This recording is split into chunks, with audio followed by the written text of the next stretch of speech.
With the click of a button, the wheels of change have been set in motion.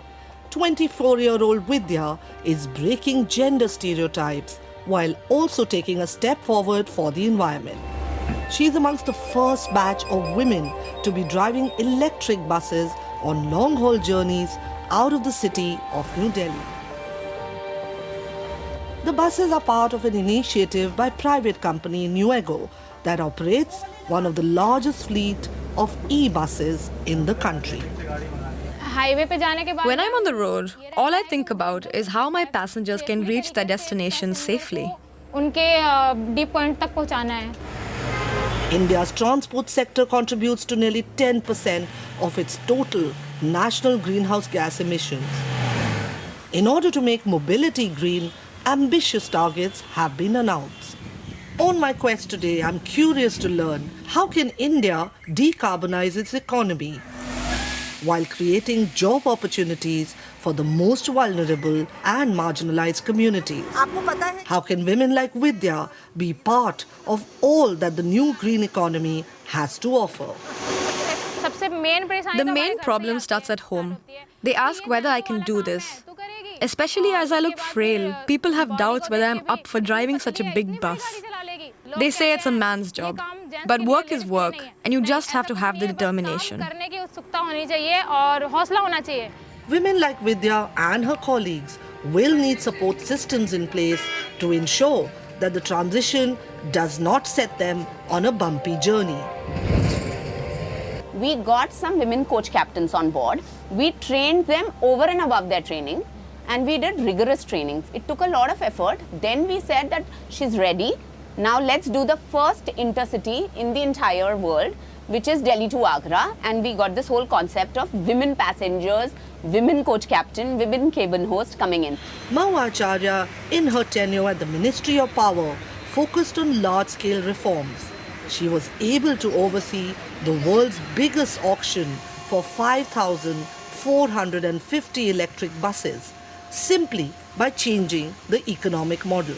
First and foremost, we made it, mobility was being provided now as a service. So if the incentive in the right place means private developers are the people who look after the buses, are incentivized for efficiency. This model is what allowed us to achieve scale. Right? So suddenly from 200 buses, and where cities were ordering 50, 60 buses, maybe 300 buses, 300 was the biggest number, we go from that to 5,500. At the same time, she also put in place several other conditions to ensure a just transition.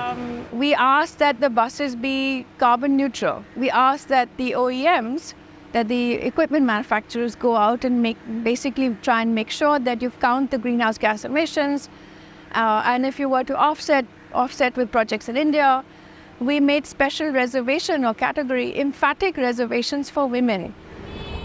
By 2030, the government intends to make all public transport as electric.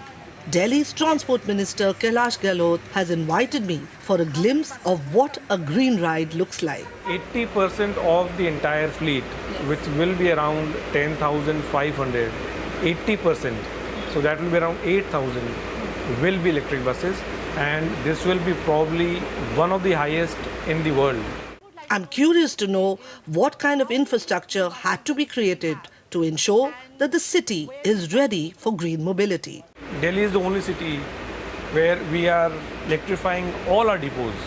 Just for electrification of depots, we are spending more than 1,500 crores.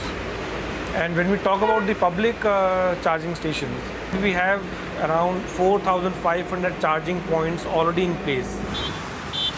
And yet, the sale of electric vehicles is still far behind. The share of EV still remains only 1% of the total market. India has made it clear that provided with the right financial support from the international community, the transition away from fossil fuels could be faster. The NTPC power station at Dadri, just on the outskirts of Delhi, is powered by coal that arrives directly from the mines located in East India. The energy security of the country and for most of India's economy still depends on energy from coal.